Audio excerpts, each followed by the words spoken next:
Bonjour à tous, j'espère que vous allez toujours bien. On continue sur les muscles. Aujourd'hui, on s'intéresse à la contraction musculaire et on va voir une maladie génétique liée à cette contraction musculaire. Vous êtes prêts? C'est parti!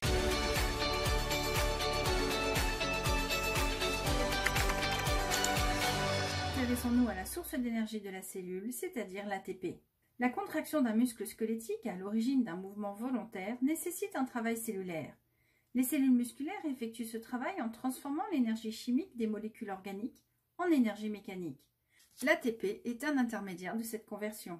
L'ATP, ou adénosine triphosphate, est composé d'une base azotée, l'adénine, d'un sucre à 5 carbone, le ribose, et de 3 groupements phosphates, H3PO4. L'hydrolyse de l'ATP en ADP, c'est-à-dire de l'adénosine diphosphate, libère de l'énergie à raison de 30,5 kJ par mol.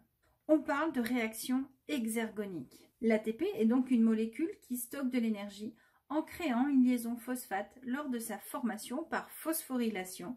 C'est donc dans ce cas-là une réaction endergonique. Le corps humain ne contient à chaque instant qu'environ 250 g d'ATP, mais il consomme et régénère chaque jour l'équivalent de son propre poids en cette molécule énergétique. L'énergie chimique libérée par l'hydrolyse de l'ATP permet en partie la production d'une énergie mécanique, le reste étant dissipé sous forme de chaleur. Intéressons-nous maintenant au mécanisme moléculaire de la contraction.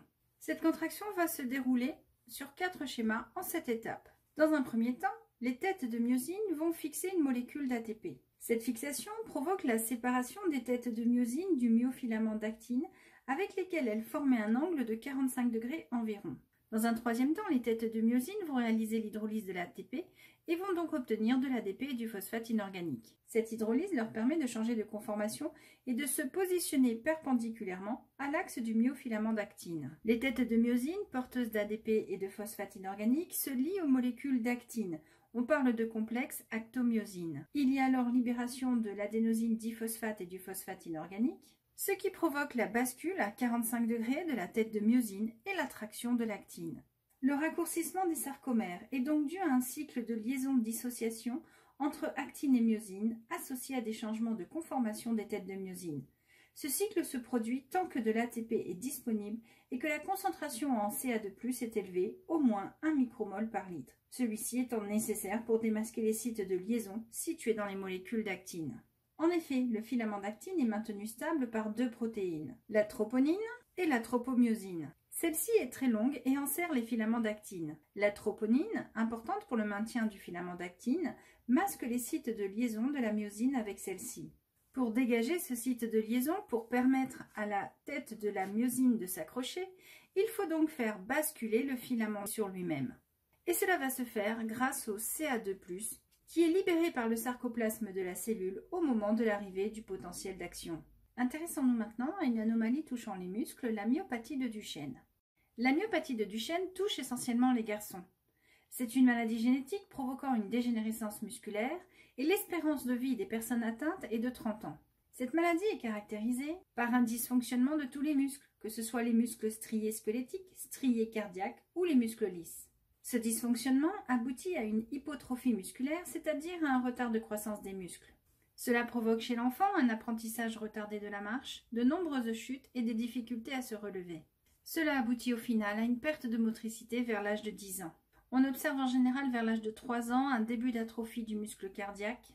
Enfin, un dernier stade, on observera l'affaiblissement des capacités digestives et respiratoires qui sont à l'origine d'un diagnostic peu favorable. Des études chez des souris atteintes montrent une fatigabilité musculaire. En effet, au bout de 6 cycles de contraction, le muscle ne se contracte plus chez les souris mutées, alors que chez les souris sauvages témoins, le muscle se contracte encore à plus de 60% de sa force initiale. Les symptômes de la myopathie de Duchenne sont donc dus à une fragilité des muscles du corps. Une étude histologique montre que les cellules musculaires sont remplacées peu à peu par des cellules graisseuses. Essayons de comprendre l'origine de cette insuffisance musculaire. Des études histologiques et moléculaires poussées montrent que la myopathie de Duchenne est due à un déficit en une protéine du cytosquelette, la dystrophine. Cette protéine fait le lien entre la matrice extracellulaire et les myofibrilles des cellules musculaires. En effet, les fibres du collagène de la matrice extracellulaire sont reliées à un complexe protéine membranaire, lui-même relié au cytosquelette situé sous la membrane plasmique. Ces protéines de cytosquelette sont des filaments de dystrophine, eux-mêmes associés à des filaments d'actine reliés aux myofibrilles. Dystrophine et actine servent donc de cytosquelette interne permettant le soutien des cellules musculaires. Cela permet de maintenir une cohésion entre le cytosquelette et la matrice extracellulaire, assurant un mouvement coordonné de l'ensemble des cellules du muscle à chaque cycle de contraction.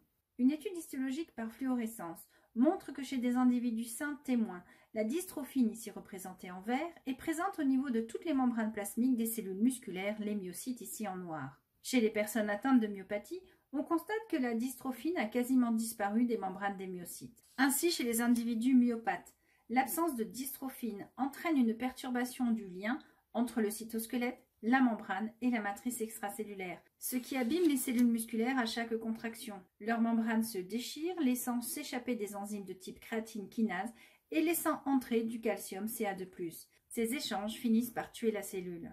La dystrophine étant une protéine, cette maladie est donc une maladie génétique liée au dysfonctionnement du gène responsable de cette protéine.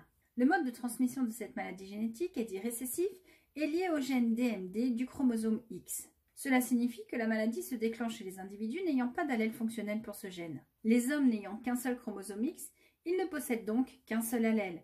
Tous les hommes porteurs d'une mutation délétère de ce gène sont donc forcément atteints. Les femmes ont 2 chromosomes X. Les femmes portant une mutation ne sont pas atteintes car elles possèdent un deuxième allèle non muté. Elles sont dites porteuses saines. Pour qu'une femme soit atteinte, elle doit donc posséder 2 allèles mutés. L'espérance de vie étant faible, peu d'individus malades peuvent transmettre l'allèle récessif. La transmission se fait donc principalement par les individus hétérozygotes, c'est-à-dire les porteuses saines.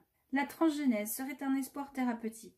Des expériences sur des souris montrent que le remplacement du gène non fonctionnel améliore la réponse musculaire. La myopathie de Duchenne n'est pas la seule myopathie existante. De nombreuses autres existent. Voilà pourquoi les chercheurs aujourd'hui font leur maximum pour développer le principe de transgénèse et soulager la vie de ces malades.